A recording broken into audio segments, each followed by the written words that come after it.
नमो भगवते वासुदेवाय। ओम नमो भगवते वासुदेवाय। ओम नमो भगवते वासुदेवाय।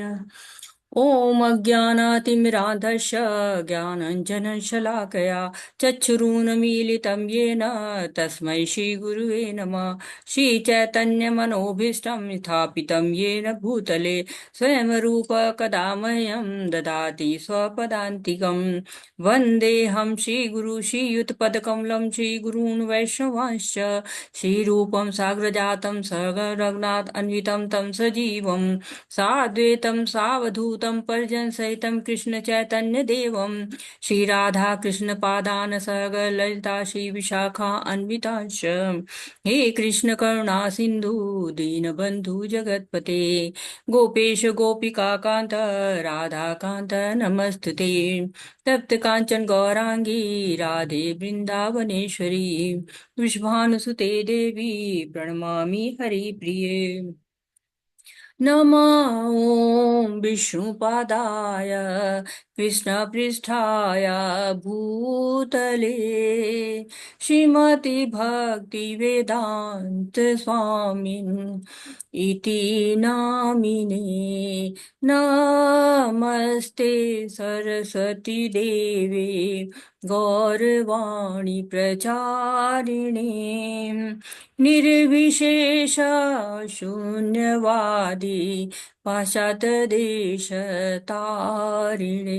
जय श्री कृष्ण चैतन्य प्रभु नित्यानंद श्री अद्वैत गदाधर शिवासादि गौर भक्त वृंदा। हरे कृष्णा कृष्ण कृष्ण हरे हरे, हरे राम राम राम हरे हरे, हरे कृष्णा कृष्ण कृष्ण हरे हरे, हरे राम राम राम हरे हरे। हरे कृष्णा सभी को। तो ये 18 दिनों में जो हम भगवत गीता समझने की यात्रा शुरू किया है हमने, उसके तीसरे दिन आपका सबका स्वागत है। और इस यात्रा के आरंभ में हम सबसे पहले अपने आध्यात्मिक गुरु श्रील प्रभुपाद जी की चरण वंदना करते हैं, और साथ ही साथ ऑनलाइन पाठ्यक्रम के जनक नमो निष्ठा दास प्रभु जी, जो कि श्री श्री राधा गोविंदा मंदिर के अध्यक्ष भी हैं, और उनको भी हम नमन करते हैं। और साथ ही साथ उनको धन्यवाद अर्पण करते हैं कि उन्होंने हमें ये अवसर दिया है। सारे आचार्यों को, दीक्षा गुरुओं को, शिक्षा गुरुओं को, सबको पांचांग प्रणाम करते हैं। और साथ ही साथ आप सभी भक्तों का स्वागत करते हैं। हरे कृष्णा। और ये तीसरा कदम हो गया, यानी कि आप उस रास्ते पे आपको आकर्षण दिखने लगा है। अब आप थोड़ा सा उस यात्रा को आनंद लेना शुरू कर रहे हैं। और तीसरा दिन महत्वपूर्ण है, क्योंकि अब आपने सोच लिया है कि हाँ, ये जो सफर है, ये जो यात्रा है, ये हमारी बड़ी आनंददायक रहने वाली है। और हमने पहले अध्याय में भी हमने देख लिया था कि 3 डी हमने देखे। 3 डी हमारे सामने आए थे। एक डी था दुविधा, किसकी? जो कि अर्जुन की थी दुविधा। और दूसरा जो है दुर्योधन था, जिसका जो है बहुत महत्वाकांक्षी था, ईर्ष्यालु था। और तीसरा डी धृतराष्ट्र थे, जो कि मोह में पड़े हुए थे। धृतराष्ट्र चिपक के रहते हैं राष्ट्र से। और जो है दुर्योधन इतना मजबूत योद्धा कि जिसको जीता ही नहीं जा सके। लेकिन ये जो धृतराष्ट्र की 2 आसक्तियां हैं, एक पुत्र में है, दुर्योधन में है। कहते हैं कि विदुर जी से जब पूछा था धृतराष्ट्र ने कि क्या करूं मैं, तो विदुर जी ने साफ कहा था कि देखो, अगर तुम इस दुर्योधन को बंदी बना लो, नहीं तो ये क्या करेगा, तुम्हारे सारे जो 100 पुत्र हैं सबका नाश कर डालेगा।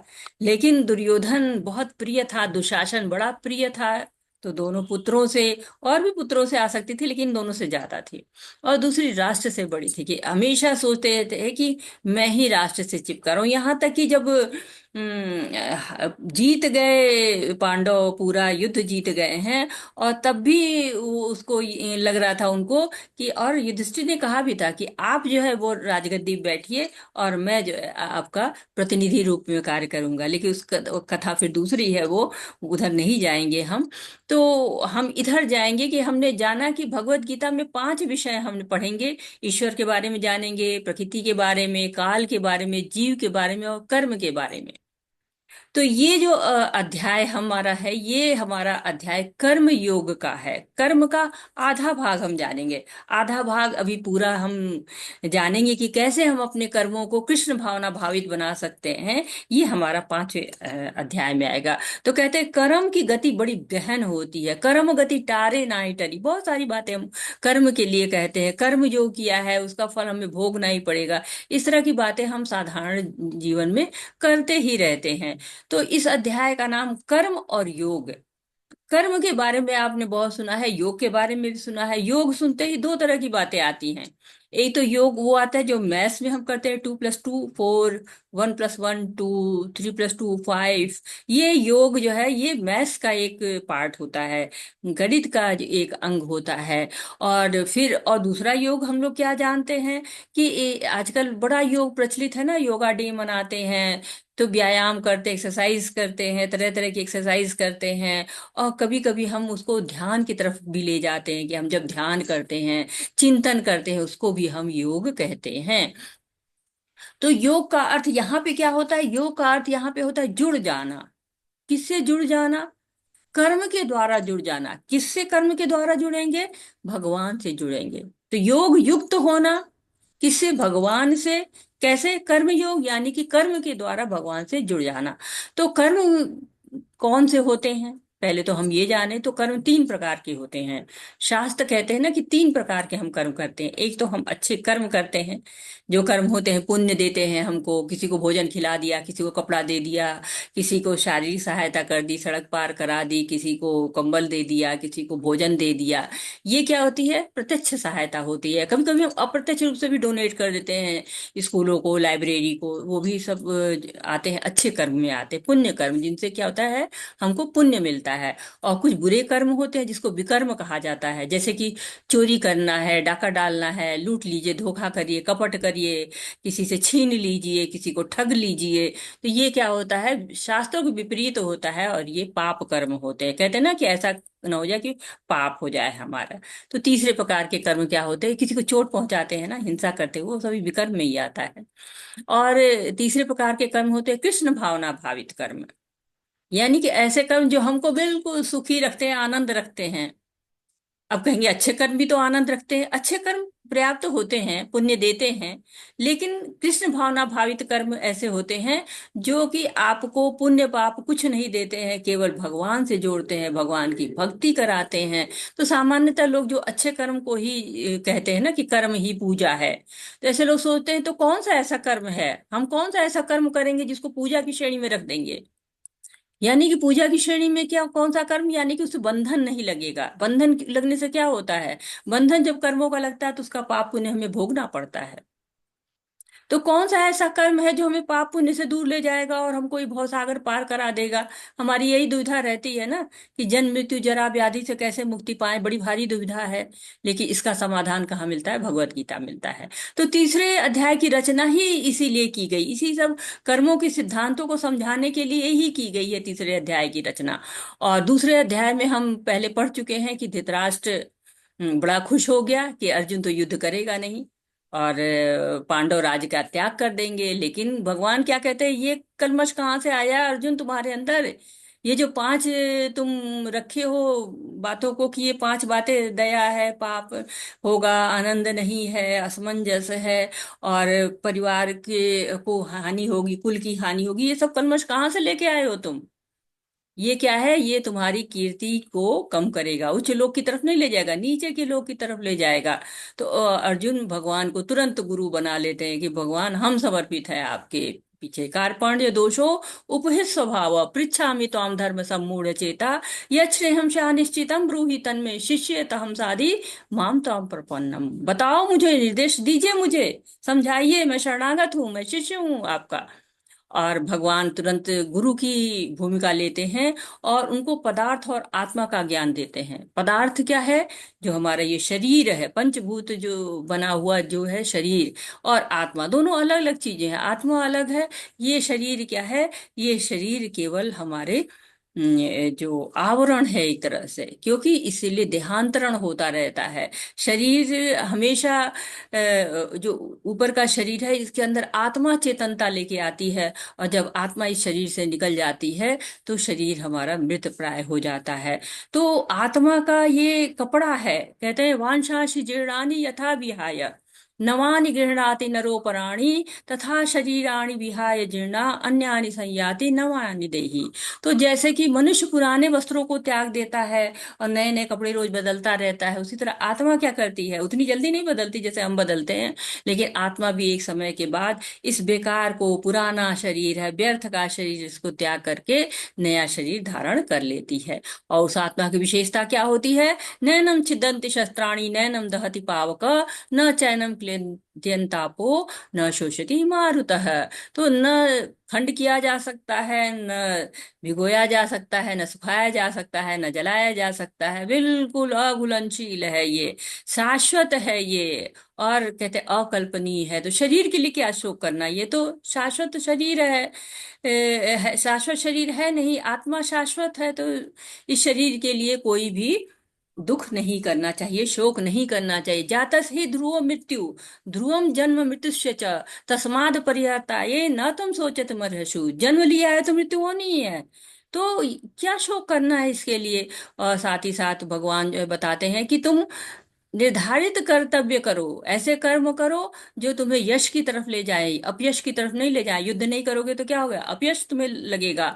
और कहते हैं कि तुम भक्ति, भगवान के द्वारा जो कार्य दिया गया उसको करो, इस तरह का कार्य करोगे, यानी भक्ति के द्वारा कार्य करोगे, भगवान के लिए कार्य करोगे, तो उसमें कोई नुकसान नहीं होगा, उसकी भगवान रक्षा करते हैं। नेहाभिक्रम नाशस्तो प्रतवायो न विद्यते स्वल्पम पयश धर्मस्य त्रायतो भयतो महत्।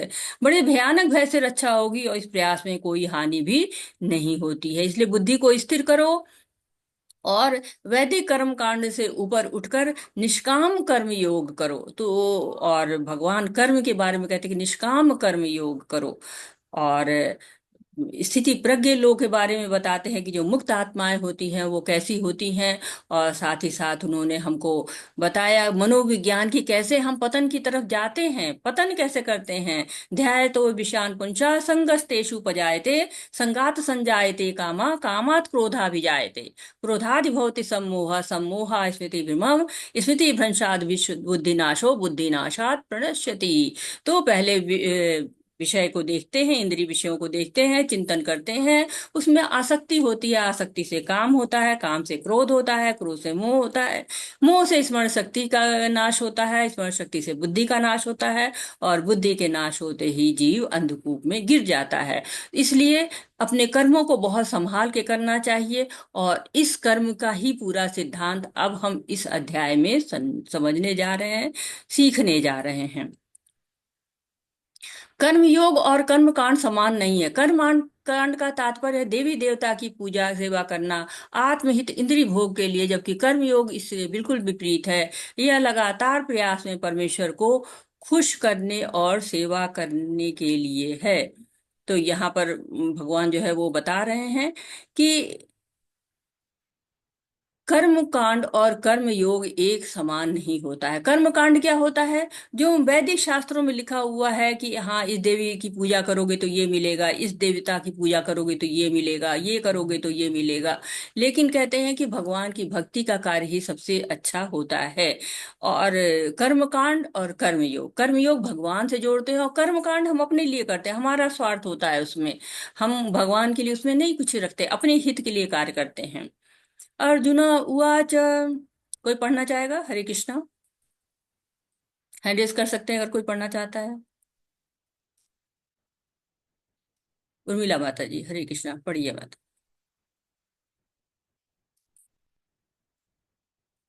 जय श्री कृष्ण माता जी। जय श्री कृष्ण जय श्री पढ़िए। कृष्ण। हाँ हाँ, ओके। एक सेकंड।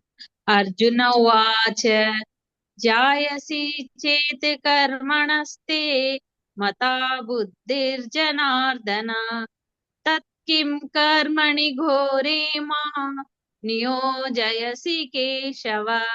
अर्जुन ने कहा, हे जनार्दन, हे केशव, यदि आप बुद्धि को सकाम कर्म से श्रेष्ठ समझते हैं तो फिर आप मुझ पर घोर युद्ध में क्यों लगाना चाहते हैं। हरे कृष्णा। हरे कृष्णा माता जी, बहुत बहुत धन्यवाद। तो यहाँ हम्म। पर कह रहे हैं कि बुद्धि को सकाम कर्म में क्यों लगाना चाहते हैं। तो दूसरे अध्याय में भगवान ने कर्म योग, ज्ञान योग, भक्ति योग सब बताया था, कहा था योगी बनो, कर्म करो। अब अर्जुन समझ नहीं पा रहे हैं कि योगी बने कि कर्म करें। तो इसलिए कहते हैं ना कि भगवान कहते हैं कि थोड़ा भी प्रयास करो तो समाप्त नहीं होता है, तो थोड़ा भी प्रयास हमारा संचित रहता है, ऐसा कहते हैं ना कि स्वल्पम पयस्य धर्मश त्रायतो भयतो महत्। तो बहुत ही महत्व है, थोड़ा सा भी अगर योग करते हैं तो वो हमको बहुत ही फायदेमंद होता है। तो कह रहे कि तुम क्या करो, योगी बनो। तो कैसे योगी बने? अब हम सकाम कर्म करें कि मतलब जो युद्ध है उसको सकाम कर्म वो समझ रहे हैं। कोई बताना चाहेगा सकाम कर्म किसको कहते हैं? हरे कृष्णा। कोई बताना चाहेगा कि सकाम कर्म किसको कहा जाता है? आप जानते हैं सकाम कर्म किसको कहते हैं?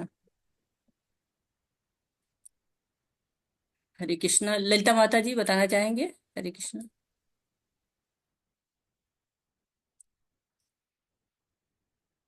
अनुकंपा माता जी, हरे कृष्णा। हरे कृष्ण माता जी, दंडवत प्रणाम। हरे माता जी, सकाम कर्म जो अपनी इच्छा के लिए काम कार्य करते हैं। जी, बहुत सुंदर माता जी, बहुत सुंदर। कृष्णांगी माता जी, हरे कृष्णा। आप कुछ कहना चाहते हैं?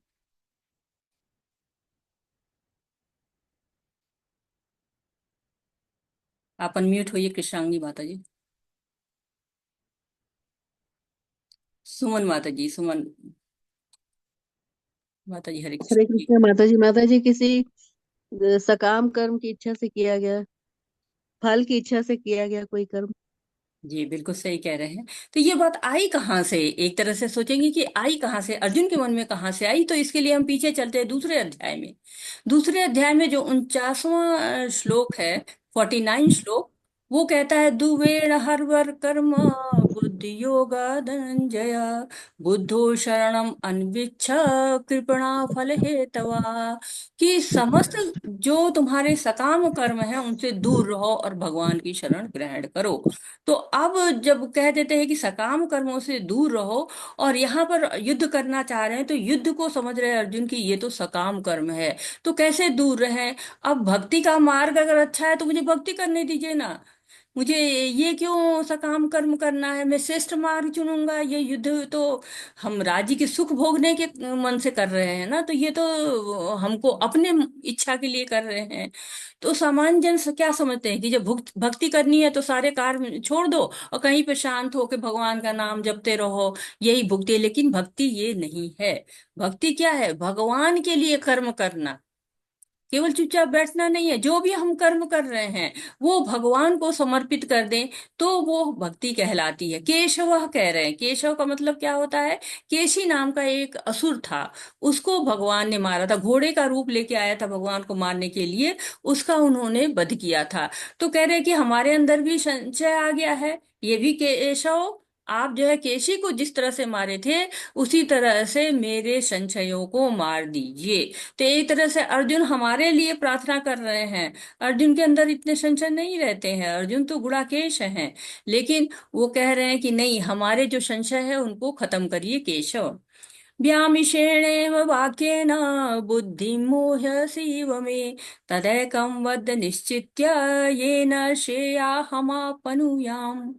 आपके व्यामिश्रित अनेकार्थक देशों से मेरी बुद्धि मोहित हो गई, अतः कृपा करके निश्चय पूर्वक मुझे बताएं कि इनमें से मुझे मेरे लिए सर्वाधिक श्रेयस्कर क्या होगा। तो कल भी हमने देखा था कि श्रेयस्कर की बात कर रहे हैं, कि जो श्रेयस हो, जो हमारे लिए लॉन्ग टर्म में फायदेमंद हो, वो हमें बताइए।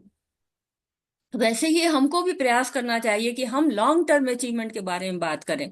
और साथ ही क्या कह रहे हैं, तदेकम बद, एक बात बोलिए। जो सारे उपदेश सुन के एक तरह से अर्जुन मोहित हो रहे हैं। ये कई तरह के हमारे पास साधन होते हैं, कहीं भी जाना होता है, दिल्ली जाना है तो बस से जाएं कि ट्रेन से जाएं कि हवाई जहाज से जाएं, कैसे जाएं, तो दिस वे दैट वे देर वे। लेकिन एक बात बोलिए, तदेकम बद, एक बात बोलिए कि हाँ मुझे क्या करना है, ये पूरी तरह से पूछ रहे हैं भगवान, भगवान से अर्जुन।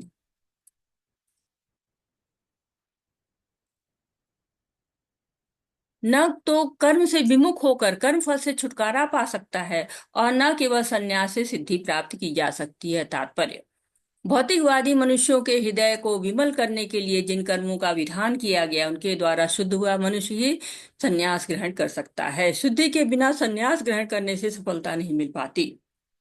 हृदय की शुद्धि के बिना संन्यास सामाजिक व्यवस्था में उत्पाद उत्पन्न करता है। दूसरी, यदि कोई नियत कर्मों को न करके भी भगवान की दिव्य सेवा करता है, तो वह उस मार्ग में जो कुछ भी उन्नति करता है उसे भगवान स्वीकार कर लेते हैं। तो थोड़ा सा कर्मों का सिद्धांत है, बड़े ध्यान से सुनिएगा आप, ताकि आप समझ सके। तो भगवान कह रहे हैं कि भगवान तक पहुंचने के दो मार्ग होते हैं। एक ज्ञान योग होता है। ज्ञान योग क्या है? जिसमें हम आत्मा और शरीर के बारे में जानते हैं। जो भगवान कपिल थे, उन्होंने अपनी माता देवहूति को दिया था, सांख्य योग का ज्ञान दिया था, जो आत्मा और शरीर का विश्लेषण करता है, और इसके माध्यम से भगवान तक पहुंचा जा सकता है। और दूसरा मार्ग क्या होता है कि हमारा दूसरा मार्ग भक्ति योग का मार्ग होता है। भक्ति के द्वारा जो है, कहते हैं ना कि कर्म से विमुख होकर, जब हम कर्म से इधर उधर हो जाते हैं, विमुख हो जाते हैं, तो ऐसा नहीं है कि हमको कोई फल, कर्म फल नहीं लगेगा। हम कर्म का त्याग कर देते तो भी कुछ ना कुछ तो कर्म करने ही पड़ेंगे। ऐसा तो है नहीं कि हम सारे कर्म को छोड़ सकते, क्योंकि सारे चुपचाप तो हम नहीं बैठ सकते हैं ना। हमारा चुपचाप भी बैठ जाएंगे तो हमारा शरीर कुछ ना कुछ कार्य करता ही रहेगा। तो हमें कर्म फल से विमुख नहीं हो सकते हैं। जैसे करना क्या है तब, भगवान के लिए कर्म करना। जैसे हनुमान जी थे ना, उन्होंने भगवान के लिए कर्म किए, भगवान के लिए सीता माता की खोज की, भगवान के लिए श्रीलंका को जला दिया। तो प्रभुपाद जी एकदम स्पष्ट कर रहे हैं कि सन्यास ऐसा नहीं है कि हृदय शुद्ध के बिना आप सन्यास ले लेते, नहीं। सन्यास का मार्ग तो होता ही कि पहले सब कुछ त्याग दो, पूरी तरह से शुद्ध हो जाओ। और ब्रह्मचारी लोग ही कर सकते, गृहस्थ लोग तो कर ही नहीं सकते हैं। लेकिन सन्यास में सफलता कब मिलती है? जब आप पूरी तरह से आसक्ति से दूर हो जाएं। नहीं तो क्या होगा, आपको भौतिक भोग ललचाते रहेंगे, तो आप जो भी प्रयास कर रहे हैं वो सारे प्रयास व्यर्थ हो जाएंगे। तो भगवान एक तरह से यहाँ बता रहे हैं कि अर्जुन, तुम तो क्षत्रिय हो, तुम्हारा कार्य ही युद्ध करना है, युद्ध किए बिना तुम रह नहीं सकते हो। तो ऐसा करो कि तुम, ये जो कार्य है ये भगवान के लिए है, ये जो युद्ध है भगवान के लिए, भगवान कह रहे हैं युद्ध करने को। तो और ये तुम्हारा भक्ति का काम हो जाएगा। तो भक्ति के कार्य में शुद्धि की आवश्यकता नहीं होती है। पहले आराम से आप करते रहिए, शुद्ध होते चले जाएंगे। जैसे बीमार हैं आप, तो जैसे जैसे दवा खाएंगे ठीक होते चले जाएंगे। और दवा खाने के लिए पहले बीमारी समाप्त हो जाए तब दवा खाएंगे, तो ऐसा इंतजार नहीं करना पड़ता, ये प्रतीक्षा नहीं करनी पड़ती है। भक्ति करेंगे, शुद्धता आती जाएगी, दृढ़ता आती जाएगी, और भक्ति में आप आगे बढ़ते चले जाएंगे। कर्मेन्द्रियाणि संयम्य आस्ते मनसा स्मरन् इंद्रियार्थान् विमूढ़ात्मा मिथ्याचार स उच्यते। जो कर्मेंद्रियों को वश में तो करता है, किंतु जिसका मन इंद्रिय विषयों का चिंतन करता रहता है, वह निश्चित रूप से स्वयं को धोखा देता है और मिथ्याचारी कहलाता है। तो इस श्लोक में उन लोग की बात हो रही है कि सारे कर्म का परित्याग कर दिया, नहीं नहीं हम तो संन्यास ग्रहण कर रहे हैं, चलो चलो घर द्वार छोड़ो, चलो हरिद्वार चलो, चलो बद्रीनाथ चलो, केदारनाथ चलो, कहीं हिमालय पे बैठो, कहीं नदियों के किनारे पे जाके ध्यान लगाओ। वहां पे क्यों जाते हैं? कि कोई चीज दिखेगी नहीं, इंद्रिय भोग का कोई साधन ही नहीं होगा। जब साधन ही नहीं होगा तो फिर आराम से करेंगे, क्योंकि सामने अगर रसगुल्ला दिखता रहे तो हो सकता है कि मन कर जाए कि खा लें। लेकिन मन तो बड़ा चंचल है, वो तो चाहे आप कहीं भी रहिए पहुंच जाता है इंद्रिय विषयों को। अच्छा हाँ, उनकी पार्टी में गए थे तो रसगुल्ले बड़े अच्छे बने थे, हलवा भी बहुत ही बढ़िया होता। तो मन तो ऐसा है ना कि एकांत में चले गए, लेकिन मन तो किसी भी हवाई जहाज पकड़ के, कोई रॉकेट पकड़ के, कुछ भी जरूरत नहीं, सब आराम से चलता रहता है। तो ऐसे लोग को भगवान क्या कहते हैं? मिथ्याचारी कह रहे हैं। बड़े कठोर शब्द कह रहे हैं कि क्यों दिखा रहे हैं कि हम बड़ा धर्म का आचरण कर रहे हैं, और मन के अंदर तो चल रहा है कि हाँ, ये कपड़े पहनते, ये खाते, ये घूमते, ये चीज, सारी चीजें आ रही, पुरानी याद आ रही है। जैसे बगुला भगत कहा जाता है ना, बगुला एक पैर पे खड़ा हो जाता है पानी के अंदर और हमेशा ध्यान करता रहता है कब मछली आएगी और कब मैं उसको खा लूंगा। हमने अभी दूसरे अध्याय में पढ़ा है, ध्यायते विषयान पुंसा संगास्ते पजायते, संगात संजायते कामा कामात क्रोधा विजायते। कि जैसे ही विषय का ध्यान करिएगा, जैसे ही आपकी वहां पे गया किसी इंद्रिय विषय पर, वैसे ही पतन पहुंच जाएंगे। क्यों? क्योंकि जैसे ही अवसर मिलता है इंद्रिय भोग शुरू हो जाता है। घरों में आपने देखा होगा ना, लोग व्रत रहते हैं पर चिंतन चलता रहता है, आज क्या खाएंगे। पूरा चर्चा, पूरे दिन भोजन की चर्चा होती है, व्रत में ये खाना चाहिए कि नहीं खाना चाहिए, व्रत में ऐसा करना चाहिए कि नहीं करना चाहिए, एक बार भगवान की बात नहीं करेंगे। तो हमने व्रत क्यों रखा है? भगवान के लिए उपवास, मतलब भगवान के पास पास बैठेंगे। उप माने नजदीक, वास में वास करेंगे, तो भगवान के पास वास करना है। ऐसा नहीं कि ये सोच रहे हैं कि हाँ, ये तो सावन का महीना चल रहा है तो ये नहीं खाएंगे, बृहस्पति का दिन है तो ये नहीं खाएंगे, फिर इंतजार करेंगे कब महीना खत्म हो, कब नौ दुर्गे खत्म हो, जल्दी जल्दी ये चीज खा लें। तो ये सब क्या है? कृत्रिम त्याग है। तो सोच समझ कर संकल्प लेना चाहिए, और हमारा जो मन है उसको खींच के भगवान की तरफ ले जाना चाहिए, अभ्यास करना चाहिए। अभ्यास करने से फिर सही रास्ता मिल जाता है। तो धर्माचरण का दिखावा नहीं करना चाहिए हमको, अन्यथा वो मिथ्याचार कह रहे हैं भगवान। जैसे जड़ भरत की कहानी कह देती है। जड़ भरत की कहानी में होता क्या है कि जड़ भरत जी रहते हैं, भरत नाम के राजा रहते हैं, और वो राजा बहुत ही ज्यादा भक्त थे, भगवान की भक्ति में लगे रहते थे, बहुत संपन्न राजा थे, ऐश्वर्य बहुत ज्यादा था। लेकिन एक दिन छोड़ते हैं अपने सारे बच्चों को, कहते हैं कि ये राजपाट पकड़ो, मुझे इसकी जरूरत नहीं है और मैं जा रहा हूँ वन में। वन में पहुंच जाते हैं, भगवान की भक्ति करते रहते हैं, कभी अपना यज्ञ कर रहे हैं, और यज्ञ करते करते देखते हैं कि एक जो है वो शिकारी आ रहा है और एक हिरनी भागी जा रही है, उसके डर के मारे जाके वो कूद जाती है नदी में। सामने नदी होती है, कूद जाती है, गर्भवती होती है, उसका गर्भ बाहर हो जाता है। अब उस बच्चे पर, वो हिरनी तो मर जाती है लेकिन उस बच्चे पर दया आती है, और भरत जी उसको उठा के ले आते हैं अपने पास और उसको पालन पोषण करना शुरू कर देते हैं। अब जो हिरनी का बच्चा था, उससे इतना आसक्ति हो गई, इतनी आसक्ति हो गई, क्या खा रहा होगा, क्या पी रहा होगा, अब भक्ति तो गई इधर उधर, वो नहीं कर पा रहे हैं। और अब लगातार उसका ध्यान कर रहे हैं, और उसके आसक्ति होते होते एक दिन ऐसा होता है कि मृत्यु का समय आ जाता है, और मृत्यु होती है, वो फिर हिरण का ही रूप धारण करते हैं अगले जन्म में। देखिए, भक्ति इतनी ज्यादा उन्होंने की हुई थी कि उनको समझ में आता है कि नहीं, हमने गलत किया है, ये हमको हिरनी के बच्चे को लाना चाहिए था, उसको ठीक ठाक करके फिर उसको जंगल में छोड़ देना चाहिए था, उसे इतनी आसक्ति नहीं रखनी चाहिए थी। और फिर वो वहीं खड़े खड़े जल में अपना त्याग कर देते हैं जीवन, और फिर आते हैं तीसरी जो जन्म होता है जड़ भरत के रूप में, और वहां पर फिर वो भक्ति करते हैं और भगवत धाम को जाते हैं। तो ये एक तरह से क्या हो गया, उनका पतन हो गया इस तरह से। श्री विष्णु के लिए यज्ञ के रूप में कर्म करना चाहिए, अन्यथा कर्म के द्वारा इस भौतिक जगत में बंधन उत्पन्न होता है। अतः हे कुंती पुत्र, उनकी प्रसन्नता के लिए अपना नियत कर्म करो, इस तरह तुम बंधन से सदा मुक्त रहोगे। अतः भगवान विष्णु की प्रसन्नता के लिए कर्म करना चाहिए। इस जगत में किया जाने वाला अन्य कोई कर्म बंधन का कारण होगा, क्योंकि अच्छे तथा बुरे कर्मों के फल होते हैं, और कोई भी फल कर्म करने वाले को बांध लेता है। अतः कृष्ण को प्रसन्न करने के लिए कृष्ण भावना भावित होना होगा। जब कोई ऐसा कर्म करता है तो वह मुक्त दशा को प्राप्त रहता है। यही महान कर्म कौशल है, और प्रारंभ में इस विधि का अत्यंत कुशल मार्गदर्शन की आवश्यकता होती है।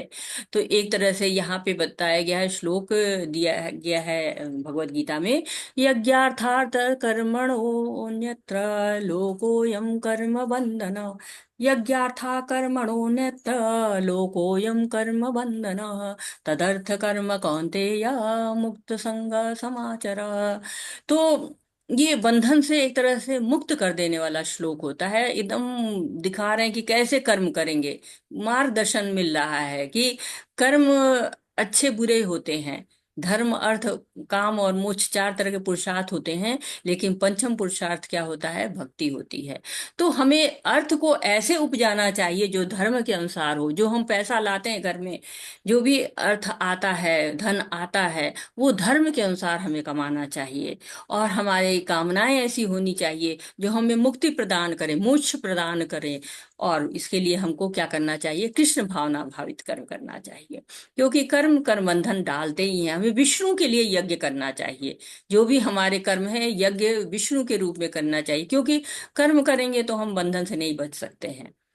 तो ये तो हम कहते हैं कि अच्छे कर्म करेंगे तो क्या होगा, तो उससे भी बंधन होता है, और बुरे कर्म करते हैं तो उससे भी बंधन होता है। कैसे होता है? क्योंकि जब हम पुण्य कर्म करते हैं तो हमारे खाते में, पुण्य कर्म के खाते में जमा होते हैं, और उसके अनुसार जब हमारी मृत्यु होती है तो हमें उच्च लोक की प्राप्ति होती है। कहते हैं ना, वो स्वर्गवासी हो गए, तो स्वर्ग में जाते हैं, उच्च लोकों की तरफ जाते हैं। अब उच्च लोक में कितने दिन रहेंगे? जितना बैंक में खाता है, जितना पुण्य कर्म किया है उतना दिन वहां रहेंगे। और जैसे पुण्य क्षीण हो गए फिर वापस आ गए। तो स्वर्ग लोक में स्थायी निवास नहीं है। स्थायी निवास कहाँ है? भगवान के पास है। इसीलिए कहते हैं ना, पुनरपि जन्मम पुनरपि मरणम। तो बार बार जन्म लेना, बार बार मरना, ये नहीं चाहता है जीव। तो अच्छे कर्म का पुरस्कार तो मिलता है, ऊंचे लोग गए, लेकिन आना पड़ता है फिर इसी धराधाम पे। और बुरे कार्यों का क्या दंड मिलता है? आप जो है कार्यों के अनुसार डिसाइड होता है, लेखा जोखा होता है भगवान के पास। और कहते हैं ना कि जैसे हम बैंक में पैसा जमा करते हैं, पोस्ट ऑफिस में पैसा जमा करते हैं ना, वैसे ही भगवान के कर्मचारी हैं जो कि पूरा लेखा जोखा रखते हैं। और जैसे कोई यहाँ पर भी है, भौतिक जीवन में अगर कोई चोरी करता है तो उसको सजा मिलती है, कोई हिंसा करता है तो उसको फांसी की सजा मिलती है। जैसे सेना का जवान है, अब वो गोली मारेगा बॉर्डर पे तो उसको सजा नहीं होगी, कोई भी सजा नहीं होगी। लेकिन अगर वही गोली मार दे बगल वाले को तो सजा हो जाएगी। तो वैसे ही भक्ति में अगर भगवान के नियम के अनुसार अगर हम कोई कार्य करते हैं तो हमें कोई भी सजा नहीं, कोई भी बंधन नहीं मिलता है। ना पुण्य कर्मों का बंधन है, ना पाप कर्मों का बंधन है। यज्ञों के द्वारा प्रसन्न होकर देवता भी तुम्हें प्रसन्न करेंगे, और इस तरह मनुष्य और देवताओं के मध्य सहयोग से सबों को संपन्नता प्राप्त होगी। तात्पर्य, यज्ञ से मनुष्य के खाद्य पदार्थ शुद्ध होते हैं, और शुद्ध भोजन करने से मनुष्य जीवन शुद्ध हो जाता है। जीवन शुद्ध होने से स्मृति के सूक्ष्म तंतु शुद्ध होते हैं, और स्मृति तंतुओं के शुद्ध होने पर मनुष्य मुक्ति मार्ग का चिंतन कर सकता है। और ये सब मिलकर कृष्ण भावनामृत तक पहुंचाते हैं, जो आज के समाज के लिए सर्वाधिक आवश्यक है। तो जो यज्ञ करते हैं, यज्ञ से क्या होता है? यज्ञ से देवता को प्रसन्न किया जाता है। जो भी यज्ञ होता है उससे देवता प्रसन्न हो जाते हैं। और क्या होता है, जब प्रसन्न हो जाते हैं तो बदले में देवता आपको प्रसन्न करते हैं। और एक दूसरे को प्रसन्न करने से क्या होता है? परम सिद्धि मिलती है। और ये व्यवस्था क्या होती है? बनाई गई है भगवान के द्वारा, सबके लिए लाभ है। तो ये देवतागण क्या है? सृष्टि को चलाने के लिए जैसे नियुक्त किया जाता है ना, वैसे ही वही कोई चीज चलाएंगे, कोई कंपनी चलाते तो सबका अलग अलग रोल होता है। जैसे कोई घर होता है तो माता का अलग रोल, पिता का अलग रोल होता है। और इसी तरह से देवी देवता होते हैं, और उनके वो अधिकार कुछ मिलते हैं जो भगवान द्वारा दिए जाते हैं। जब हम यज्ञ करते हैं तो देवताओं का भाग निकाला जाता है, और उससे वो प्रसन्न होके वस्तुएं देते हैं। जैसे इंद्र जो है वो देवता वर्षा करते हैं, उपज अच्छी होती है। पवन देवता पवन चलाते हैं, उससे हम सांस लेते हैं। लेकिन सब यज्ञों की भोक्ता कौन है? भगवान है। भोक्ता राम यज्ञ तपसा सर्वलोक महेश्वरम सुहृद सर्वभूतानां ज्ञातवान शांति रिच्छति। तो ये यज्ञ क्यों करना चाहिए? भगवान की प्रसन्नता के लिए करना चाहिए। हाँ, कौन पढ़ रहा है? सुमन माता जी, पढ़िए माता जी। हरे कृष्ण।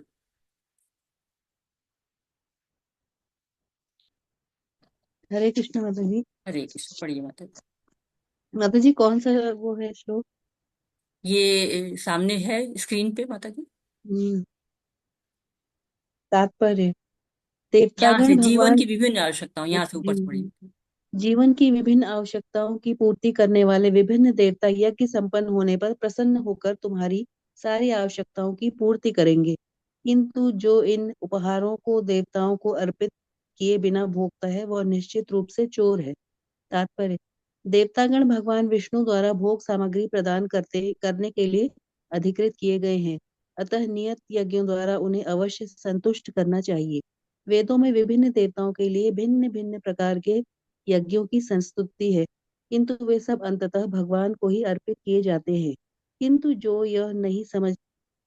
पाता जो यह नहीं समझ सकता कि भगवान क्या है, उनके लिए देव यज्ञ का विधान है उसके लिए देव यज्ञ का विधान है। अनुष्ठानकर्ता के भौतिक गुणों के अनुसार वेदों में विभिन्न प्रकार के यज्ञों का विधान है।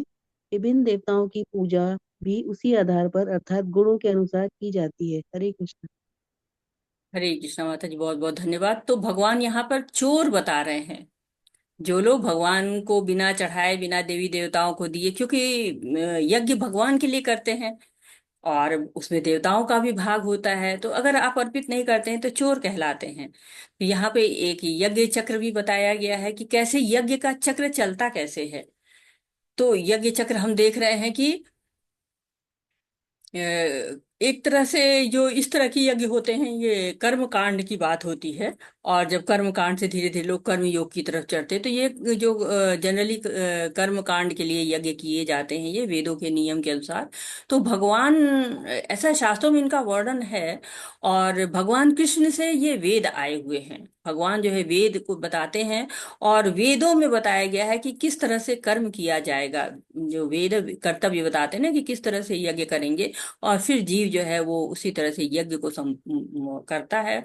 और जब यज्ञ करता है तो वर्षा होती है, वर्षा होती है तो अन्न उपजता है, और अन्न उपजता है तो उससे भोग तैयार होता है, और भोग फिर भगवान को अर्पण किया जाता है। तो ये एक चक्र सा चलता रहता है। और कहते हैं भगवान ना कि तुम मेरी पूजा नहीं कर रहे हो तो ये कर्म कांड करो। कर्म कांड करोगे तो उसके द्वारा भी तुम मेरी ही पूजा करोगे। तो ये अप्रत्यक्ष रूप से भगवान की पूजा है, लेकिन इसके सारे भोक्ता भगवान ही होते हैं। यज्ञशिष्टाशिनः सन्तो मुच्यन्ते सर्वकिल्बिषैः भुञ्जन्ते ते त्वघं पापा ये पंचात आत्मकारणात्। भगवान के भक्त सभी प्रकार के पापों से मुक्त हो जाते हैं, क्योंकि वे यज्ञ में अर्पित किए हुए भोजन प्रसाद को ही खाते हैं। अन्य लोग जो अपने इंद्रिय सुख के लिए भोजन बनाते हैं, वे निश्चित रूप से पाप खाते हैं। तो भगवान तीसरी बार जो है वो फिर क्या बता रहे हैं कि पाप खाते हैं। कौन लोग पाप खाते हैं? जो कि कहते हैं ना कि भगवान को नहीं खिलाते। जब भगवान को अर्पित करके खाएंगे तो महाप्रसाद बन जाएगा। परीक्षित महाराज जो है वो कहते हैं सुखदेव गोस्वामी से, महाप्रसादो गोविंद नाम स्वल्प पुण्य इतम राजन। तो थोड़ा सा प्रसाद अगर भगवान का मिल जाए, गोविंद का मिल जाए, तो पुण्य मिलता है। और प्रसाद अर्पित नहीं करते हैं तो दूसरी लाइन बताई गई कि हमें पाप खाते हैं वो। तो ना हमको वेजिटेरियन बनना है, ना हमको नॉन वेजिटेरियन बनना है, हमको कृष्णाटेरियन बनना है। यानी कि जो भी भोग लगाया जाए उसी को खाना चाहिए। अभी हमको कैसे भोजन करना चाहिए आगे के अध्यायों में बड़ा सुंदर है, आप पढ़ेंगे और जानेंगे कि हमें कैसा भोजन करना चाहिए। और हम अगर पुण्य कर्म करते हैं, किसी को अन्न खिलाते हैं, तो वो भी भगवान की ही जो है सेवा होती है। लेकिन अगर हम उसको थोड़ा भोजन खिलाएं और साथ ही साथ उसको भगवान से भी जोड़ दें, तो कितना खुश हो जाएगा। और भगवान भी प्रसन्न हो जाएंगे कि हाँ, आपने किसी भक्त को भगवान से मिलाया हुआ है। क्योंकि भगवान चाहते हैं कि सब आए मेरे पास, सबकी वो मुक्ति करना चाहते हैं। इस्कॉन में फूड फॉर लाइफ प्रोग्राम चलता है, उसमें 5 मिनट हरि कीर्तन होता है, छोटी सी भगवान की लीला सुनाई जाती है, फिर प्रसादम खिलाया जाता है। क्यों? क्योंकि एक उद्देश्य होता है कि मंदिर के आसपास सबको भोजन मिलना चाहिए। भूखा कोई नहीं मतलब सोए। और कहते हैं ना, खाना खिलाना पुण्य का कार्य होता है। तो भोजन खिलाएंगे तो केवल पेट भरेगा, प्रसाद खिलाएंगे तो पेट भी भरता है, इच्छा तृप्त होती है, आत्मा की शुद्धि होती है। तो ये दो तरह से मतलब लाभदायक है। जैसे होता है एक बाजार में कोई बच्चा खो जाए, तो खो जाता है तो आप पहले तो शुरू में बड़ा मजा उसको आता है, खूब कूद रहा है, लेकिन थोड़ी देर में उसे मम्मी पापा की याद आ जाती है। अब उसके बाद आप उसको कितना भी उपहार खिलाई दीजिए, कितना भी भोजन खिलाइए, कितना भी घुमाइए फिराइए, वो केवल माँ बाप को चाहता है। उसी तरह से जीव भी भगवान के जो है बच्चा है, और वो जब भगवान के पास जाता है तभी खुश होता है, जैसे बच्चा माँ बाप के पास जाता है तभी खुश होता है। तो अगर हम भगवान से मिला दे बच्चे को, तो बच्चा बहुत ही प्रसन्न हो जाएगा। सारे प्राणी अन्न पर आश्रित हैं। जो वर्षा से उत्पन्न होता है, वर्षा यज्ञ से संपन्न करने से होती है, और यज्ञ नियत कर्मों से उत्पन्न होता है। परमेश्वर जो यज्ञ पुरुष तथा समस्त यज्ञों के भोक्ता कहलाते हैं, सभी देवताओं के स्वामी हैं, और जिस प्रकार शरीर के अंग पूरे शरीर की सेवा करते हैं, उसी तरह सारे देवता उनकी सेवा करते हैं। इंद्र, चंद्र तथा वरुण जैसे देवता भगवान द्वारा नियुक्त अधिकारी हैं, जो सांसारिक कार्यों की देखरेख करते हैं। सारे वेद इन देवताओं को प्रसन्न करने के लिए यज्ञों का निर्देश देते हैं, जिससे वे अन्न उत्पादन के लिए प्रचुर वायु, प्रकाश तथा जल प्रदान करें। अतः कृष्ण की पूजा की जाती है तो उनके अंग स्वरूप देवताओं को भी स्वतः पूजा हो जाती है। अतः देवताओं को अलग से पूजा करने की आवश्यकता नहीं होती। इसी हेतु कृष्ण भावना में भावित भगवत भक्त सर्वप्रथम कृष्ण को भोजन अर्पित करते हैं और तब खाते हैं। यह ऐसी विधि है जिससे शरीर का आध्यात्मिक पोषण होता है। तो हमको इतना तो समझ में आ गया है कि भगवान के लिए अगर हम भोजन अर्पित करेंगे, उनको भगवान को खिला के फिर खाएंगे, तब हम भगवान का आशीर्वाद प्राप्त करेंगे। और भगवान का आशीर्वाद जो है वो कैसे होगा? भगवान का गुणगान करने से होगा। और भगवान का गुणगान कैसे होता है? भगवान कहते हैं कि जब सतयुग था तो कहते हैं कि सतो ध्यायते विष्णु, विष्णु का ध्यान करना चाहिए। बहुत आयु अधिक थी, 1 लाख वर्ष की आयु थी। कलयुग में क्या है, 100 साल भी जीना मुश्किल हो रहा है, निरंतर कम होती जा रही है आयु। और त्रेते यजते मथई, त्रेता युग में बड़े बड़े यज्ञ करते थे, लेकिन यज्ञ में बहुत पैसा लगता है, बहुत समय लगता है। पहले तो बड़े बड़े तप चलते थे, 20-20 साल तक, 14-14 वर्ष तक जो है यज्ञ चलता रहता था। और द्वापरे परिचार्यम, द्वापर में मंदिर बनाने में बड़े बड़े अर्च विग्रह की सेवा होनी शुरू हो गई थी। परंतु कलयुग में क्या है, कलौ तद हरि कीर्तन, कलयुग में हरि कीर्तन लाभदायक हो। जितना फल सतयुग में विष्णु जी के ध्यान करने से मिलता था, त्रेता में यज्ञ करने से मिलता था, द्वापर में अर्च विग्रह की सेवा से मिलता था, कलयुग में हरि कीर्तन से ही मिल जाएगा। तो भगवान चैतन्य आए थे जब, चैतन्य महाप्रभु, तो उन्होंने हमको ये मंत्र दिया था, हरे कृष्णा महामंत्र दिया था। और प्रतिदिन इसको जरूर हमें जपना चाहिए। और मैं आपको दिखाती हूँ, इस्कॉन में इस तरह की माला मिलती है, जिसमें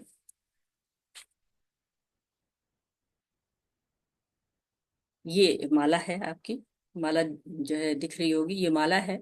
इसमें ये जो है आपका, ये सुमेरु पर्वत कहलाता है। और यहाँ से हम शुरू करते हैं। पहले हम जो है प्रभुपाद जी की प्रणेति करते हैं, नमो ओम विष्णुपादाय कृष्ण पृष्ठाय पूतले श्रीमती भक्ति वेदांत स्वामी इति नामिने। तो है प्रभुपाद जी की प्रणेति करते हैं, और साथ ही साथ हम चैतन्य महाप्रभु को याद करते हैं। जय श्री कृष्ण चैतन्य प्रभु नित्यानंद श्री अद्वैत गदाधर शिवासादि गौर भक्त वृंदा। और फिर शुरू करते हैं, हरे कृष्णा कृष्ण कृष्णा हरे हरे, हरे राम राम राम हरे हरे, हरे कृष्ण कृष्ण कृष्ण हरे हरे, हरे राम राम राम हरे हरे कृष्ण, हरे कृष्ण कृष्ण हरे हरे, हरे राम राम राम हरे हरे। और ऐसे चलते चलते चलते चलते फिर हम यहाँ पर आ जाते हैं, इस जगह पे आते हैं।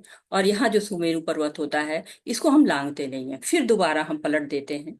जैसे यहाँ से हम आ रहे थे, फिर हम इसको पलट देते हैं, और पलट के ये उंगली हम स्पर्श नहीं कराते हैं, ये उंगली हम स्पर्श, इसको इस तरह से रखते हैं, इसको इस तरह से रखते हैं। और हरे कृष्ण, पहले हम श्री कृष्ण चैतन्य प्रभु नित्यानंद श्री अद्वैत गदाधर शिवासादि गौर भक्त वृंदा बोलते हैं। फिर प्रभुपाद जी की प्रणति करते, नमो विष्णुपादाय कृष्ण पृष्ठाय पूतले श्रीमती भक्ति वेदांत स्वामी इति नामिने। और इसके बाद हम भगवान जो है वो करना शुरू करते हैं। जब शुरू करते हैं, हरे कृष्णा कृष्ण कृष्णा हरे हरे, हरे राम राम राम हरे हरे। इस तरह हमारा माला जप करने का सिस्टम होता है। और हम आप लोग से कहेंगे कि कम से कम एक माला आप लोग अवश्य जप करिए।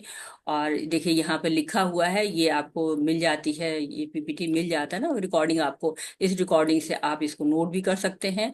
और इससे आप भगवान के ये जो है वो याद कर सकते हैं, माला का जप कर सकते हैं। और ये देखिए लिखा है, जो भगवत गीता है अभी जो हम पढ़ रहे हैं, जब 10वां अध्याय आएगा तो उसमें लिखा यज्ञा नाम जप यज्ञोष्मी। क्या है, यज्ञों में जो जप है उसको कहा गया है कि बहुत महत्वपूर्ण, मैं हूँ, भगवान कहते हैं मैं हूँ ये जब। तो ये संकीर्तन यज्ञ बहुत ही सुंदर यज्ञ है। द्वापर युग में जब अंत हो रहा था तो नारद मुनि ने ब्रह्मा जी से पूछा था कि कली का प्रभाव तो बहुत जबरदस्त होगा, कैसे मुक्त होंगे। तो इसी को बताने के लिए चैतन्य महाप्रभु संकीर्तन यज्ञ लेकर आए थे। कहते इति शोरशा नाम नाम कली कलमश नाशनाम तत्पर तर उपाय सर्वेदेषु दृश्यते, सारे वेदों में जो है वो लिखा गया है कि इसके अलावा और कोई उपाय नहीं है। इसलिए हमको संकीर्तन यज्ञ करना चाहिए। और ब्रह्मनादी पुराण में भी लिखा है, हरि नाम हरि नाम केवलम, कलयुग नास्ते नास्ते व गतिर अन्यथा। तो जो आपको द्वापर युग है उसमें अर्च विग्रह की पूजा करते हैं, लेकिन कलयुग में उद्धार करने के लिए केवल यही मंत्र है। जैसे जज लोग कहते हैं ना, ऑर्डर ऑर्डर ऑर्डर, वैसे ही कहा है, नास्ते नास्ते नास्ते। जब 3 बार कोई चीज कही जाती है तो बहुत ही महत्वपूर्ण हो जाती है। और यहाँ पे बल दिया गया है 3 बार कह के कि हरि नाम के अतिरिक्त और कोई नाम नहीं है। और विष्णु सहस्त्र नाम है, बहुत सारे नाम है भगवान हरि के। तो ये शास्त्र कहते हैं ना कि जैसे कोई बीमार होता है तो बहुत सारी दवाएं हैं, परंतु दवा कौन सी है जो आपकी बीमारी ठीक होगी? तो सबसे ज्यादा जो है उपयुक्त बताया गया है ये इति षोडशः नामना, जो ये है 16 शब्दों का नाम है। कौन सा नाम? हरे कृष्णा कृष्ण कृष्णा हरे राम राम राम हरे हरे। इससे क्या होता है? कली कलमश नाशम, कलयुग में कलमश का नाश होता है। नत परतर उपाय, दूसरा कोई उपाय ही नहीं है, सब वेदों में देख लिया। तो ब्रह्मा जी वेदों के ज्ञाता हैं और 4 सिर वाले हैं, ज्ञान के भंडार हैं। जब वो हमको बता देते हैं कि हमें बुद्धि हमारी जो है वो ठीक से काम करेगी, कब? जब हम ब्रह्मा जी की बात को सुनेंगे। ब्रह्मा जी बुद्धि तत्व हैं। और ये जप माला 108 मनकों की होती है, और इसके प्रत्येक मोती के बाद गांठ होती है। और उस गांठों से आगे बढ़ते बढ़ते हम सुमेरु पर्वत पर पहुंचते हैं। और इस तरह से हम माला जप करते हैं, बहुत स्पष्ट बोलते हैं, और साथ ही इतनी आवाज करते हैं कि कान को सुनाई पड़ सके। ऐसा नहीं, जल्दी जल्दी नहीं बोलते हैं कि हर शब्द एक दूसरे से लड़खड़ा जाए। स्पष्ट बोलते हैं, थोड़ा जोर से बोलते हैं ताकि कानों तक पहुंचे, कानों में भी मधुर कीर्तन पहुंचे। और साथ ही साथ जो पशु पक्षी बैठे हुए हैं, जो कीट पतंगे हैं, वो भी, उनको भी लाभ हो जाए। तो इस तरह से हरि नाम जप को घर घर पहुंचाने के लिए चैतन्य महाप्रभु जी ने बहुत काम किया है। 7 से 8 मिनट लगते हैं इसमें, लेकिन ये थ्योरी नहीं है, प्रैक्टिकल है, असीमित लाभ है। कहते हैं ना, पहले इस्तेमाल करो फिर विश्वास करो। और नुकसान कोई नहीं, घर में माला नहीं है तो उंगली पर भी कर सकते हैं। माला यहाँ से मंगा भी सकते हैं, आपको लिंक मिल जाएगी, ऑनलाइन से आपके घर तक पहुंच जाएगा। और अनुभव कीजिए, परिवर्तन होगा, दृढ़ विश्वास है सबका, भक्तों का, मेरा भी, कि जरूर सफलता मिलती है। यामिमा पुष्पितां वाचा प्रवदन्त विपेश्चित वेदवादरता पार्थ नान्यदस्तिवादिनः। अल्पज्ञानी मनुष्य वेदों के उन अलंकारिक शब्दों के प्रति अत्यधिक आसक्त रहते हैं जो स्वर की प्राप्ति, अच्छे जन्म, शक्ति इत्यादि के लिए विविध सकाम करने के लिए संस्तुति देते हैं। तो क्या कह रहे हैं कि जो अलंकारी शब्द हैं, बहुत से लोग अलंकारों को मिला के बहुत सारे शब्द बोलते हैं, उससे अल्पज्ञानी लोग आ जाते हैं, उनके चंगुल में आ जाते हैं। और वो सकाम कर्मों को कराते हैं कि ये स्वर्ग की प्राप्ति होगी। लेकिन करना क्या है हमको? हमको भगवान के लिए कर्म करना है, भगवान से जुड़ना है। अतः कर्म फल में आसक्त हुए बिना मनुष्य को अपना कर्तव्य समझकर निरंतर कर्म करते रहना चाहिए, क्योंकि अनासक्त होकर कर्म करने से परम ब्रह्म की प्राप्ति होती है। तो कर्म फल में आसक्ति नहीं होनी चाहिए, हमारा काम है कर्म करते जाना। जैसे राजा जनक थे, उन्होंने राज्य भी किया और सिद्धि भी प्राप्त की। और कहते हैं ना कि उन्होंने आदर्श प्रस्तुत किया। सीता माता के जो पिता थे राजा जनक, उन्होंने बताया कि राजधर्म और भक्ति एक साथ हो सकती है। भक्त जो है वो कहते हैं ना कि भक्त जो होता है वो भगवान को ही ध्यान में रख के सारे कर्मों को करता रहता है। इसलिए हमें भी अपने कर्मों से आसक्त न होके, कर्म फलों से आसक्त न होके, केवल कर्म करते जाना है भगवान के लिए। यद्यद् आचरति श्रेष्ठा तत्तद्देवतरो जनः, स यत् प्रमाण कुरुते लोकस्तद अनुवर्तते। महापुरुष जो जो आचरण करते हैं, सामान्य व्यक्ति उसी का अनुसरण करते हैं। वो अपने अनुसरणीय कार्यों से जो आदर्श प्रस्तुत करता है, संपूर्ण विश्व उसका अनुसरण करता है। तो ये क्या, देखिए जैसे जैसे माँ जाती है ना, बच्चे पीछे पीछे जाते हैं। वैसे ही जो जो श्रेष्ठ कार्य जो लोग करते हैं, श्रेष्ठ लोग जो कार्य करते हैं, साधारण लोग भी उन्हीं के पीछे पीछे चलते रहते हैं। तो श्रेष्ठ लोग का कार्य क्या है? अच्छे कार्य करिए, मार्गदर्शन करिए। क्यों? क्योंकि आपका अनुसरण किया जाएगा। इसलिए भगवान अर्जुन से कह रहे कि तुम युद्ध छोड़ के एकांत स्थान पे चले जाओगे, तो ये आचरण तो तुम्हारा श्रेष्ठ पुरुष का है नहीं। तो श्रेष्ठ पुरुष किसको कहा जाता है? माता पिता। जैसा आचरण करते हैं माता पिता, बच्चे वैसा ही करते हैं। तो घर का वातावरण किससे बनता है? माता पिता से बनता है। बच्चा भी उसी के अनुसार ढलता है। घर शांत तो बच्चा शांत, घर अशांत बच्चा भी अशांत। तो प्रभुपाद जी के घर का वातावरण बिल्कुल भक्ति का वातावरण था। भक्ति का वातावरण है तो वो भी भक्त बन गए। इसीलिए माँ बाप को श्रेष्ठ आचरण करना चाहिए, जिससे बच्चे जो है वो कल का निर्माण करें, भविष्य है ना वो। और दूसरे श्रेष्ठ कौन है? गुरु है। गुरु जो आचरण करेगा, शिष्य वैसा ही आचरण करेगा। तो गुरु का कार्य होता है शिष्य की प्रतिभा को निखारना, तराशना। जैसे कुम्हार मिट्टी को गढ़ता है ना, वैसे ही गुरु को भी आचरण करना चाहिए। बाहर बाहर से ठोकता है, अंदर से संभालता है। वैसे ही उच्च अधिकारी जो होते हैं वो अपने अधीनस्थ कर्मचारियों को जैसा समझाते हैं, सिखाते हैं। और ये इसी तरह से श्रेष्ठता आती रहती है। तो लेकिन आजकल लोग क्या करते हैं, अपने नए नए जो है वो अधिकारी चुन लेते हैं, अपने नए नए हीरो चुन लेते हैं। कुछ लोग रावण को पूजने लगते हैं, कुछ लोग खिलाड़ियों को, कुछ लोग अभिनेताओं को। तो सब श्रेष्ठ अपना अपना श्रेष्ठ चुन लेते हैं।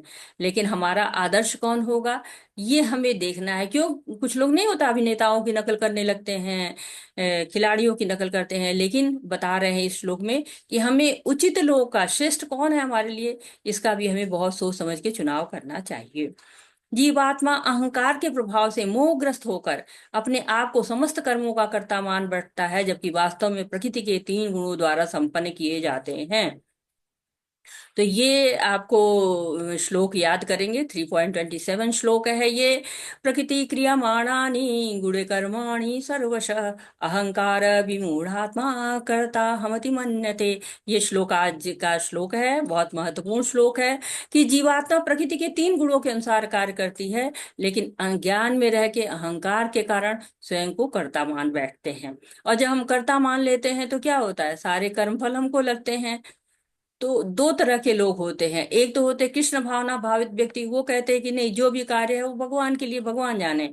और जो व्यक्ति अहंकार में रहता है वो फिर इसी भौतिक जगत में उलझता रहता है। तो जीवात्मा गुणों के प्रभाव में, 3 गुण होते हैं, सतोगुण, रजोगुण और तमोगुण, इसके प्रभाव में रहते हैं। और जैसे बच्चा मिठाई के पीछे भागता है ना, वैसे ही जीवात्मा भोग के पीछे भागती रहती है। क्यों? क्योंकि माया बहुत शक्तिशाली है। और जो अहंकारी आत्मा है वो भूल जाती है, अपनी वास्तविक स्थिति को भूल जाती है, और गुणों में लिप्त रहती है, भोगों में लिप्त रहती है। अर्जुन ने कहा, हे विष्णुवंशी, मनुष्य न चाहते हुए पाप कर्मों के लिए प्रेरित क्यों होता है? ऐसा लगता है उसे बलपूर्वक उनमें लगाया जा रहा हो। कभी कभी हम कहते हैं ना, अरे हम तो ये करना ही नहीं चाहते थे, फिर भी हो रहा है। कैसे हो रहा है? कई लोग बड़े बड़े सेलिब्रिटी होते हैं, चोरी करते पकड़े जाते, कहते हैं हम चोरी नहीं करना चाहते थे, लेकिन हमको करना पड़ रहा है, जरूरत नहीं थी। तो ये प्रश्न आता है कि क्यों, ऐसा क्यों हो रहा है, बलपूर्वक हम क्यों कार्य कर रहे हैं? और इसका उत्तर भगवान देते हैं। धूम्ने व्रियते बहिर्अर्थादर्शो मलिन च यथोल्बेनावृतो गर्भस्तथा ते नेद आवृतम् ते नेदम आवृतम। जिस प्रकार धुएं से, अग्नि धुएं से, दर्पण धूल से तथा भ्रूण गर्भाशय से आवृत रहता है, उसी तरह जीवात्मा इस काम की विभिन्न मात्राओं में आवृत रहती है। तो ये क्या होता है, आत्मा जो है आवृत होती है। पतन के जैसे हमने 8 स्तर पहुंचे थे, क्या था, काम, उसमें कामना को सबसे ज्यादा कहा गया था कि काम बहुत है, काम ईश क्रोध एश रजोगुण समुद्भव महाशनो महापापम विद्धेन्मी वैरिणम। तो ये बुरी इच्छाएं जो होती है ना, कामनाएं होती हैं, इनका हम पे प्रभाव होता है। जैसे कैसे समझेंगे इसको, कि कई तरह के होता है, कई स्तर इसमें होते हैं। जैसे अग्नि है, वो धुएं से आवृत रहती है। हवन करते हैं ना, उसमें अग्नि होती है, पर दिखाई क्या पड़ता है, धुआं दिखाई पड़ता है, अग्नि नहीं दिखती है। लेकिन जब थोड़ा सा हटा देते हैं तो अग्नि जलने लगती है। तो थोड़ा सा उसमें आवृत है। फिर दर्पण धूल से, दर्पण पे धूल लग जाती, चेहरा नहीं दिखता है, लेकिन जैसे धूल साफ करिए दर्पण दिखने, तो थोड़ा और ज्यादा प्रयास करना पड़ा। भ्रूण गर्भाशय से, ये क्या है, ये तो भ्रूण ऐसा ढका रहता है, दिखता ही नहीं है।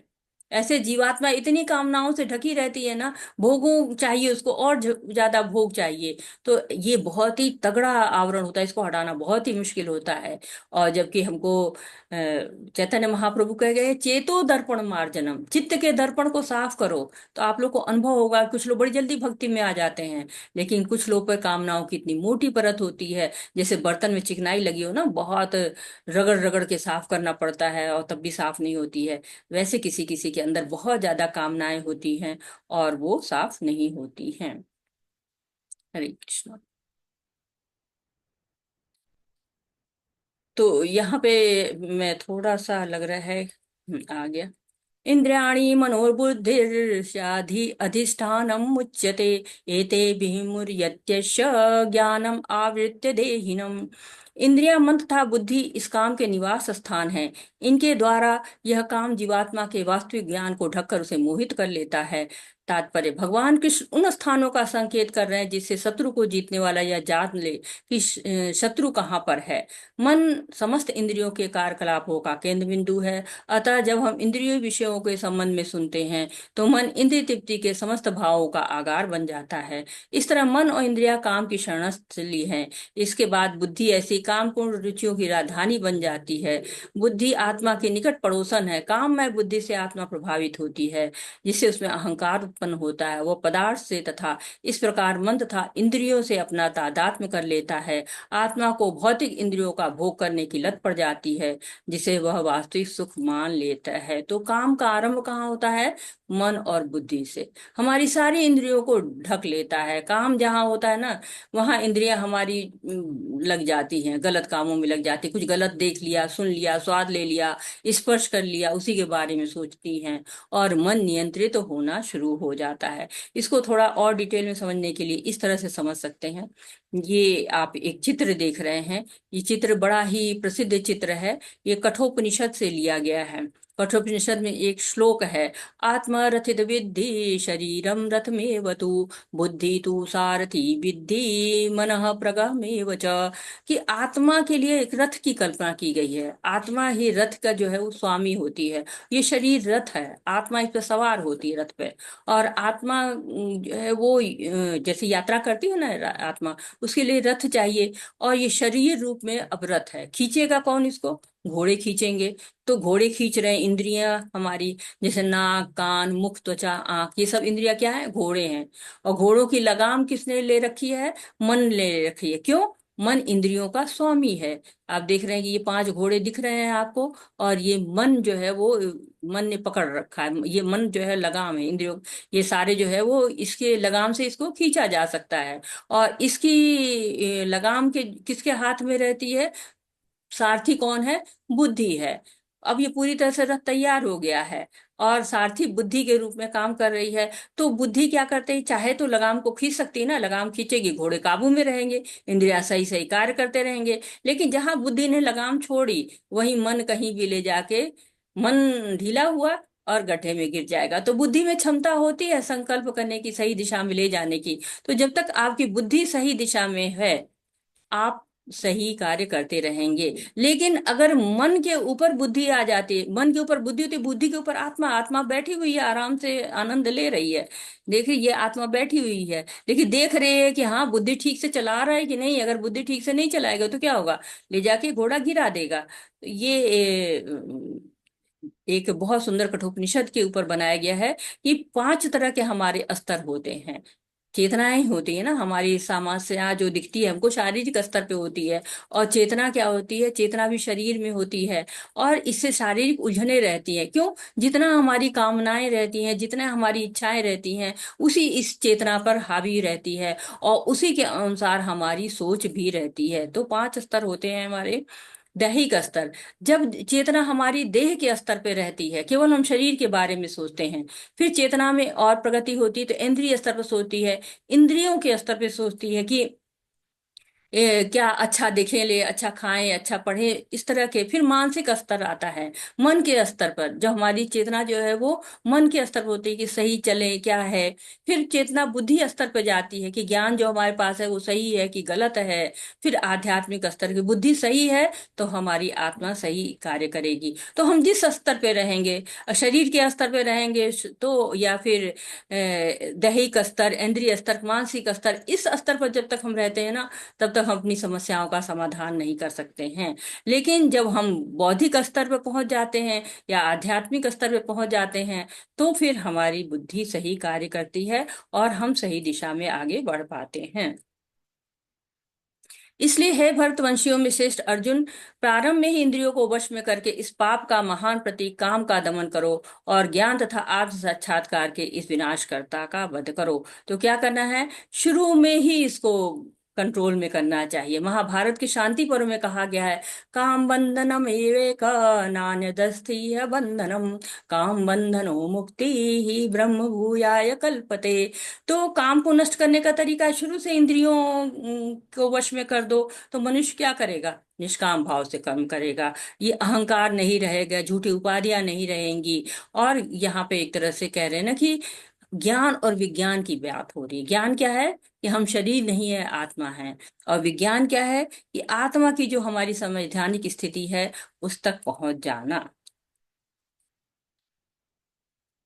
इस प्रकार हे महाबाहु अर्जुन, अपने आप को भौतिक इंद्रियों, मन तथा बुद्धि से परे जानकर और मन को सावधान आध्यात्मिक बुद्धि कृष्ण भावना में से स्थिर करके आध्यात्मिक शक्ति द्वारा इस काम रूपी दुर्जेय शत्रु को जीतो।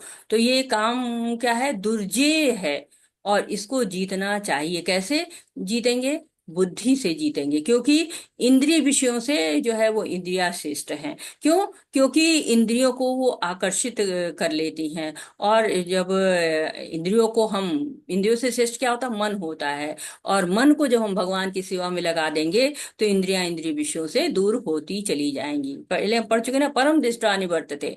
जब परम स्वाद लग जाता है तो सारे स्वाद फीके हो जाते हैं। तो ऋषि के सेवनम, इंद्रियों को इंद्रियों के स्वामी की सेवा में लगा देना चाहिए, ऐसा कहा जा रहा है। हरे कृष्णा।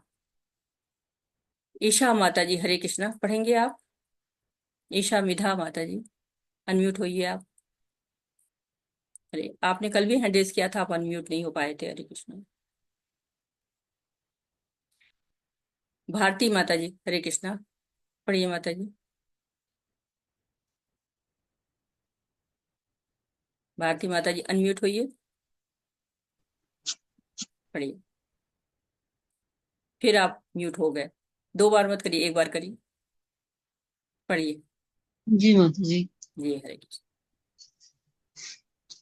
भगवत गीता का यह तृतीय अध्याय निष्कर्षतः मनुष्य को निर्देश देता है कि वह निर्विशेष शून्यवाद को चरम लक्ष्य न मानकर अपने आप को भगवान का शाश्वत सेवक समझते हुए कृष्ण भावनामृत में प्रवृत्त हो। भौतिक जीवन में मनुष्य काम तथा प्रकृति पर प्रभुत्व पाने की इच्छा से प्रभावित होता है। प्रभुत्व तथा इंद्रिय तृप्ति की इच्छाएं बद्ध जीव की परम शत्रु हैं, किंतु कृष्ण भावनामृत की शक्ति से मनुष्य इंद्रियां, मन तथा बुद्धि पर नियंत्रण रख सकता है। इसके लिए मनुष्य को सहसा अपने नियत कर्मों को बंद करने की आवश्यकता नहीं है, अपितु धीरे धीरे कृष्ण भावनामृत विकसित करके भौतिक इंद्रियों तथा मन से प्रभावित हुए बिना अपने शुद्ध स्वरूप के प्रति लक्षित स्थिर बुद्धि से दिव्य स्थिति को प्राप्त हुआ जा सकता है। यही इस अध्याय का सारांश है। सांसारिक जीवन की अपरिपक्व अवस्था में दार्शनिक चिंतन तथा यौगिक आसनों से के अभ्यास से इंद्रियों को बस में करने की कृत्रिम